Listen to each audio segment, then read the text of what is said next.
Para hablar derecho con Hamlet González y la extrarregulación de la subcontratación en México, un tema que aquí en Central hemos venido estudiando. ¿Qué es lo que se propone? Querido Hamlet, te saludo esta mañana. Buenos días, querido Pedro, buenos días, auditorio. Pues sí, la realidad es que hemos traído un gran tabú desde hace 2 años en contra de esta figura, Pedro, que la hemos mal llamado outsourcing, ¿no? Y que en el término coloquial pues, ya se ha despedazado. La realidad es que este gobierno ha intentado pues, contener ciertas conductas que eran atípicas. Sin embargo, con la regulación de muchas normas, ahorita les voy a decir todas las normas que se van a modificar para intentar tener un control. No la desaparecieron, Pedro. La realidad es que no fue desaparecida como se decía hace algunos días. Lo que hizo la nueva forma de gobernar es extrarreguló y que con ello pues, va a estar súper condicionada para tener un mayor control o para desaparecerla. Pues van a hacer modificaciones, Pedro. Imagínate a la Ley Federal de Trabajo, a la Ley de Seguridad Social, a la Ley del Infonavit, al Código Fiscal de la Federación, a la Ley de Impuestos sobre la Renta y a la Ley de IVA. O sea, ve todas las normas federales que van a modificar para tener regulación sobre la subcontratación. Una de las cosas importantes que va a tener esta norma es que la subcontratación tiene que ser de servicios especializados u obras especializadas que no estén dentro de los objetos sociales o las actividades económicas de quien recibe estos servicios o estas obras. Es decir, pues que no se dedica a la misma actividad preponderante. Van a poder pertenecer al mismo grupo empresarial. Cuando dicen van a pertenecer al mismo grupo empresarial, aquí yo sería un poquito meticuloso que no haya partes relacionadas, que no haya los mismos socios, pero que pertenezcan no a este holding, sino a un grupo de empresas que trabajan con cadenas de producción. Ese yo creo que era el término correcto que tenían que utilizar en la exposición de motivos. Deben estar registradas, Pedro, ante la Secretaría de Trabajo y Previsión Social con un padrón que va a ser público y que va a tener que cumplir con ciertos requisitos muy formales para que les entreguen un número de registro en este patrón, y este patrón va a ser un patrón público. Tendrá que ser renovado este registro cada 3 años, Pedro. Durante este plazo, también le va a dar facultades a las autoridades laborales en materia de trabajo. Y ahora, cuando hablamos en materia de trabajo, vamos a tener que incluir una condicional que pusimos hace poquito tiempo que le llamamos teletrabajo, y más con las condiciones en materia de salud en la que nos encontramos en México, bueno, y en todo el mundo. Deberá formalizarse estas condiciones, Pedro, de subcontratación a través de un contrato específico. Así dice la exposición de motivos. Y yo le agregaría algo, Pedro. También tendríamos que agregarle la fecha cierta. Y cuando hablamos de fecha cierta, tendremos que utilizar un fedatario público y que este fedatario público lo registre en el registro público para que cuando la autoridad vaya a revisarlo no diga, acabas de hacer el contrato, ya ves, estamos en una condición de duda mutua gobernado, pues entonces para que no haya duda alguna vamos a darle fecha cierta a nuestros contratos. Hay algo que me llama mucho la atención, Pedro, que es la responsabilidad solidaria de quien reciba este tipo de trabajos especializados u obras especializadas. ¿Por qué? Porque no obstante que tú vas a buscar a través de un tercero la figura de la subcontratación, serás responsable solidario de las obligaciones que tenga este patrón con sus trabajadores que te presten un servicio a ti especializado. Lo cual, pues entonces nos pone una gran disyuntiva de decir, bueno, pues entonces si yo voy a tener responsabilidad solidaria sobre la carga laboral y voy a tener la fe de que él va a cumplir con este requisito indispensable para las relaciones de trabajo con todos los empleados que tiene, pues mejor lo vamos a realizar yo creo que de forma directa, ¿no? Porque va a existir siempre esa incertidumbre. En la PTU, cuando hablamos de PTU, Pedro, y que lo vamos a decir en términos muy coloquiales, es el reparto de utilidades que se le da a los trabajadores cuando las empresas tienen utilidades. O sea, oye, es que este año no me dieron PTU o reparto de utilidades. Pues no, porque la empresa no tuvo utilidades. ¿Cómo se hace el reparto de utilidades? Sobre las utilidades que tienen las empresas, las utilidades netas, el 10% se asigna a los trabajadores y se les reparta a los trabajadores. Pero en las condiciones económicas en las que nos encontramos, es bastante ambiguo, Pedro, que le vaya a decir, oye, pues vamos a tener 2 condicionales para este tipo de figura de subcontratación. Un límite máximo de 3 meses de tu salario, Pedro. Imagínate cuánto tendría que tener una empresa para que dentro del 10% le pueda repartir a sus trabajadores 3 meses de su sueldo o el promedio de la participación que se realizó en los últimos 3 años.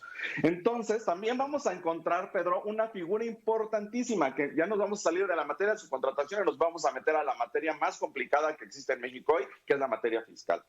Va a tener que definir los esquemas legales de contratación y va a existir multas si no se cumplen con estos requisitos, Pedro, de 173,000 pesos a 4 millones de pesos las multas. Van a ser, oye, no cumpliste con el requisito de darte de alta, tus trabajadores no estaban inscritos en el Seguro Social, no estaban inscritos de acuerdo con el sueldo que ganan, la actividad que realizas no es una actividad especializada, es una actividad genérica. O sea, yo me estoy metiendo como a las tripas de las condiciones que están poniendo en esta norma, Pedro, ¿y eso qué crees que va a hacer?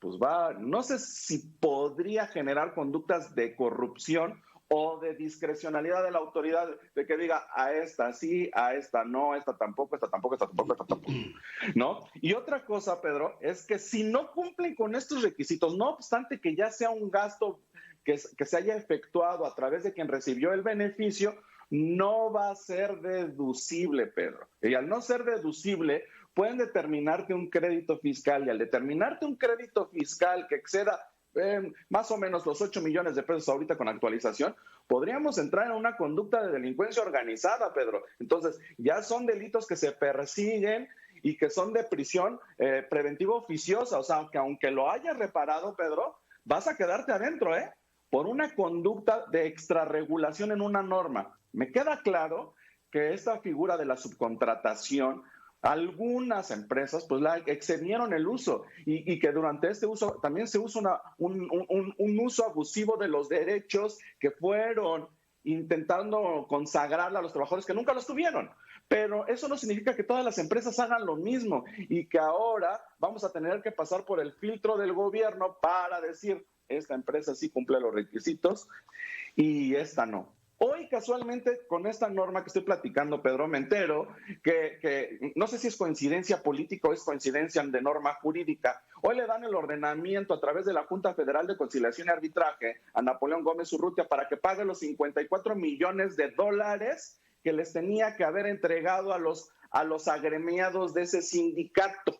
Entonces, no sé si tenemos una guerra entre el Poder Judicial, y que bueno, la Junta no pertenece al Poder Judicial, pertenece al Poder Ejecutivo, pero tiene que salvaguardar los derechos de los trabajadores, y estas nuevas modificaciones a todas estas normas jurídicas, Pedro, que van a tener súper constreñida la materia de la subcontratación y que con ello, para mí, va a ser una condicional de desaparecerla porque va a existir muchísimos requisitos que no van a poder cumplir muchos y que van a estar a discrecionalidad de la autoridad en autorizártela o no autorizártela. ¿Cómo ves, Pedro? Yo lo veo muy complicado. Fíjate que uno de los atractivos del outsourcing es que tú le pasas, una empresa se dedica a lo suyo y le pasa la nómina a una organización que le sirve al empleador y le sirve al empleado. Pero si tú te involucras en el proceso sin tener en muchas ocasiones los recursos para contar con todos los controles, porque tienes que dar las altas del ISR de todos tus trabajadores, las del IVA, las de todo tipo de prestaciones, pues prácticamente tienes que hacer tú la labor de la administración, que es justamente el atractivo que tenía el outsourcing.